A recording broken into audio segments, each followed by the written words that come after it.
नमस्कार जय जगन्नाथ शुभ सकाल समस्त को। वर्तमान आम गीता ज्ञान आरंभ करवा। आज गीता ज्ञान रे मो पाखे अच्छी आज 33 नंबर श्लोक। आज मुझे 33 नंबर श्लोक शुणेबी। आज आम देखा भगवान श्रीकृष्ण अर्जुन को यही श्लोक कौन सब कहते। 33 नंबर श्लोक आज पढ़ा आमर मन आत्मा को पवित्र करवा। कहीं गीता पढ़ले सदाबले सबू जो घरे गीता प्रत्येक दिन पाठ करा जाए से घरे सदाबले शांति ही मिले। देखु एबे आम आरंभ करवा। ओम गुरुदेवाय नमः। ओम गुरुदेवाय नमः। ओम गुरुदेवाय नमः। एबे मु आरंभ करछि आपन सामने 33 नंबर श्लोक। सदृशं चेष्टसे स्वस्वा प्रकृते ज्ञानवानपि प्रकृतिं जानति भूतानि निग्रह किं करिष्यति। कौन कहले ना सदृशं चेष्टसे स्वस्वाहा प्रकृते ज्ञानर बानपि। देखु आर अर्थ टिके बुझा। फास्ट हूँ भूतानी। भूतानी अर्थ हूँ कौन समस्त प्राणी को कहला ये भूतानी। प्रकृति में अर्थ हूँ कौन ना प्रकृति को।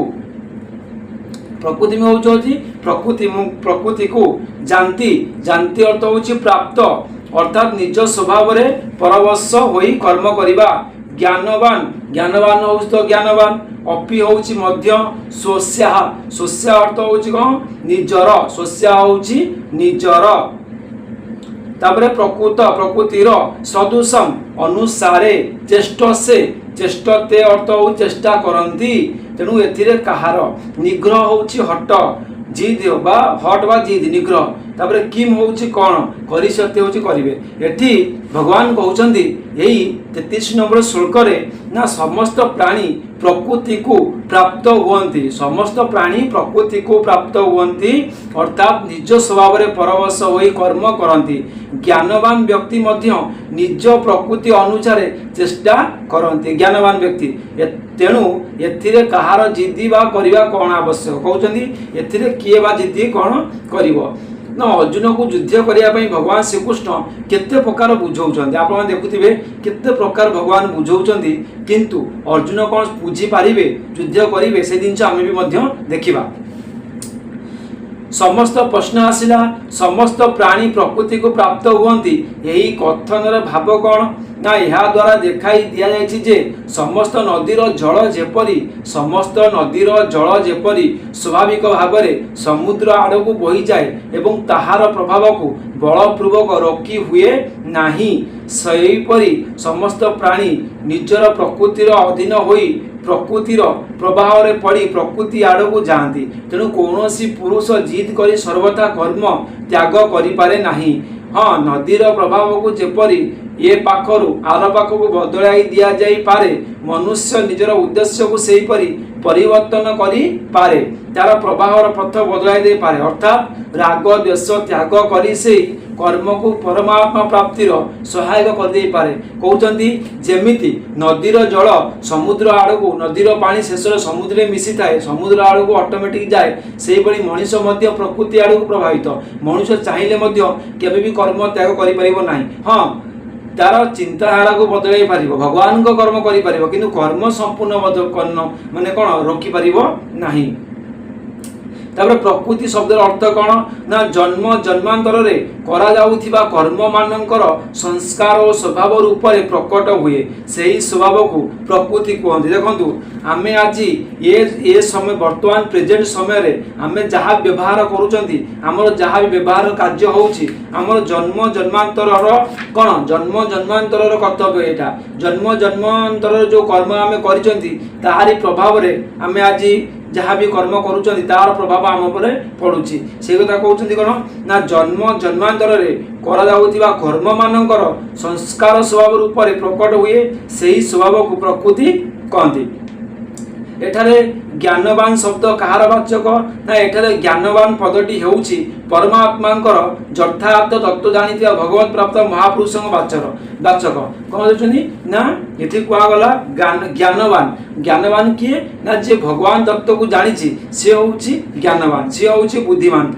तापरे अपि पद प्रयोग भाव कौन अपि पद कहीं कहगला ना अपि पद प्रयोग द्वारा देखाई दिया जायछि जे जेउठी मनुष्य गुणरु अतीत ज्ञानी मध्य निजर प्रकृति अनुसार चेष्टा करती सेठारे जो अज्ञानी मनुष्य प्रकृतिर अधीन से किपरि प्रकृति प्रभाव को जिद पूर्वक बहन कर दे पारिबो कहउचंती जो जेतेबेले प्रत्येक जीव मनुष्य समस्ते प्रकृतिर अधीन तो प्रकृतिर केबे भी जिद करिकि निजर कर्म को रोकी दे पारिबो नाही काहेकि ना आमे प्रकृतिर अधीन यदि प्रकृति न थांदा तले आमे भी न थांते तेणु आमे प्रकृति सहित लड़िबा को आमे केमिति मूर्खामी काम करिया बोलिकि भगवान श्रीकृष्ण अर्जुन को कहउचंती परमात्मा को पाइथिबा ज्ञानी महापुरुष मानकर स्वभाव कौन भिन्न भिन्न होता है जो माने परमात्मा को पाइचंती जो माने ज्ञानी पुरुष से मानकर मत कौन भिन्न भिन्न होता है देखंतु स्वभाव कौन भिन्न भिन्न ना समस्त स्वभाव भिन्न भिन्न होता है पूर्व साधना और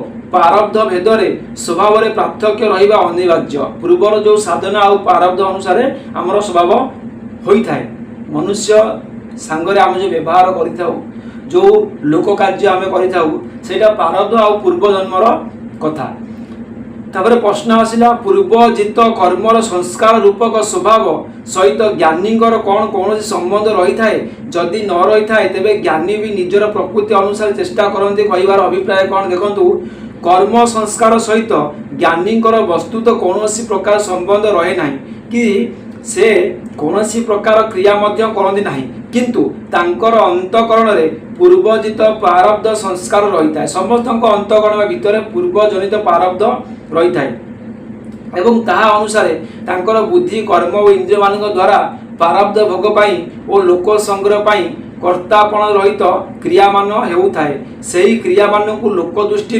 अज्ञानीकर ठारे आध्यारोपण करी कुआ जाए जे ज्ञानी मध्य निजर प्रकृति अनुसार चेष्टा करती ज्ञानीकर क्रिया कर्तापण रहित तापर कौन कहला हेउथियारु ताहा सर्वदा राग द्वेष ओ अहम ममतरु शून्य होई थाए अतएव ताहा केवल चेष्टा मात्र ताहार संज्ञा कर्म नुहे यही स्पष्ट भाव यही भाव स्पष्ट कर देबा को एठारे चेष्टते क्रिया प्रयोग करा जाई अछि देखंतु कौन कहला ना मनुष्य जहाँ भी कर्म करुची तार ज्ञान बल करुची आउ तार ज्ञान कौड़ी मिलूची पूर्व प्रारब्ध पूर्व कर्म आमर जो पूर्व कर्म या पूर्व प्रारब्ध अनुसार आम जन्म ग्रहण करिसेंती सेही पूर्वर किछि आमर स्वभाव वर्तमान रे सेटा कौन होउची आम पाखर आम शरीर देखा दउची पूर्वर स्वभाव किंतु आमे भूली जाइछंती आमर किछि भी मन नाही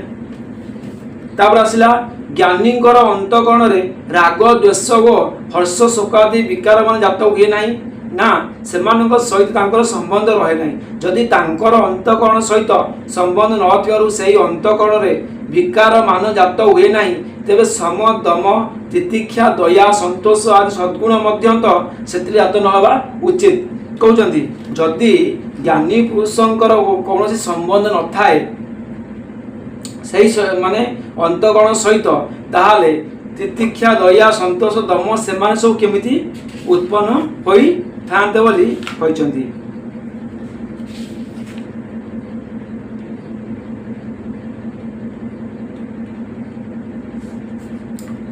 तो वर्तमान आमे सुनुचंती 33 नंबर श्लोक गीता ज्ञान रे तो यही श्लोकर व्याख्या बहुत बड़ करा जायछि तो वर्तमान तो हमर समय इशारा कलानी हम विदाय नवा तो मु यही श्लोकर किछि व्याख्या आज आपण सामने करी आउ किछि व्याख्या काली आमे करिबा यही श्लोकर तो आज बंद एठी हम विदाय नवा पुन देखा काली सकाळे रहिली आज्ञा।